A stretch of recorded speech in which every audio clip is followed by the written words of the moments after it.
here with a review of Assassin's Creed 4 Connor Kenway figure.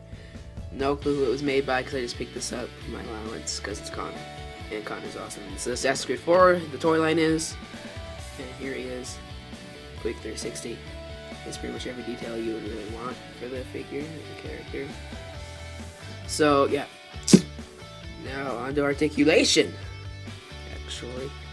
No, we won't do that yet. So, yeah, it's nice. It's a solid little figure.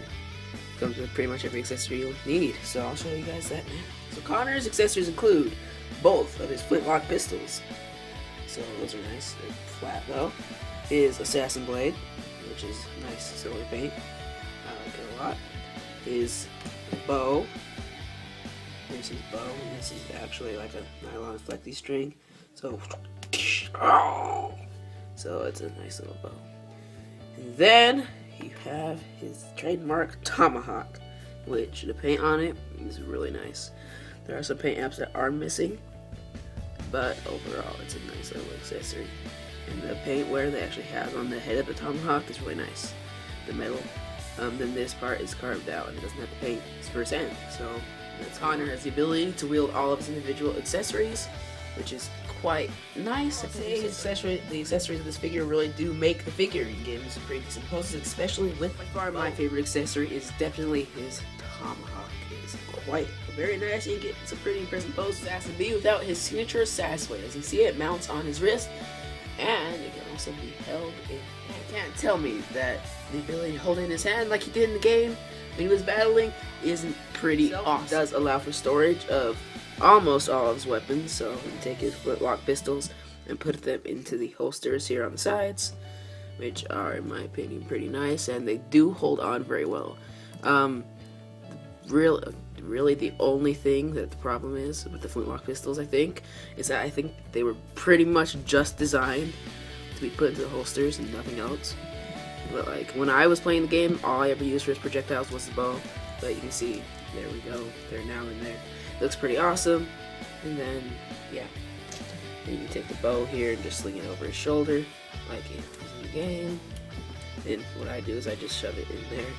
The flintlock pistols, and it will actually hold like that. See, it's not going anywhere. The tomahawk, you can just take this and slide it in with friction. It doesn't hold the best, but if you're just displaying it like this, it looks pretty good. The figure, in my opinion, is excellent.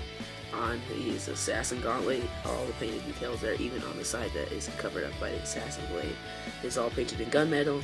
He has his Native American bands, his symbols there. He even has stubble under there that I think he had in the game, although I don't know if that head's the most accurate considering. There's a lot of wear, especially on his arms. If you go around the back, they even painted a lot of the detail here. Even on the bows, there's quite a bit of wear, and his coat is completely painted. His accessories are all completely painted. I mean, there's some paint apps that are missing on this, but that is fine. So the paint on this figure, he even has his necklace. I mean, the paint on this figure is amazing. And they did a really nice wash on it, although he does have his crest up here. And you can probably barely see it there, his eagle crest.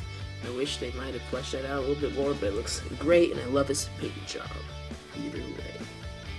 Wise, he's divided into two parts: his lower torso, his upper part, and below the belt, I suppose. So he has a ball jointed head, which is kind of limited due to his hood, but that's fine. He has a ratchet here, if you can hear that. He has ratchet elbows. He has a swivel at the elbow. He's a swivel right here. Oh, that's swivel at the bicep. He has a swivel here at the elbow. It's really tight. He has a swivel in the wrist. He has a second swivel in the wrist, and he has ratchety wrist. And then this part, he has ratchet knees. He has ratchet ankles. He has an ankle pivot. And now for the worst part of the figure. His legs can go out that much, and they can go back for that much, although his knee is quite good, about 90-degree bend there. But limited for what you can do poses for him. And like even this gets in the way, but it's nice soft plastic. Whereas his coat, it's soft but pliable, but it's not that soft. Oh, and he has a waist joint, but it's just so tight you can't really move it. So that's about it for it. Worth it.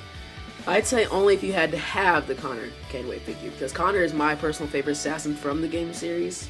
So I liked him a lot, and that's why I got the figure. To me, it's worth $14. To you, it might not be. The solid figure poses are very limited with what you can actually do with him. But I like it, so if I had to rate it on a scale of 1 to 5, I rate him about a 3. He's not the best figure in the world, but he's not a subpar figure. Paint and accessory makes up for the lack of lower torso, lower body articulation. So thank you all for watching. Like, comment, and subscribe, and I'll see you guys in future videos.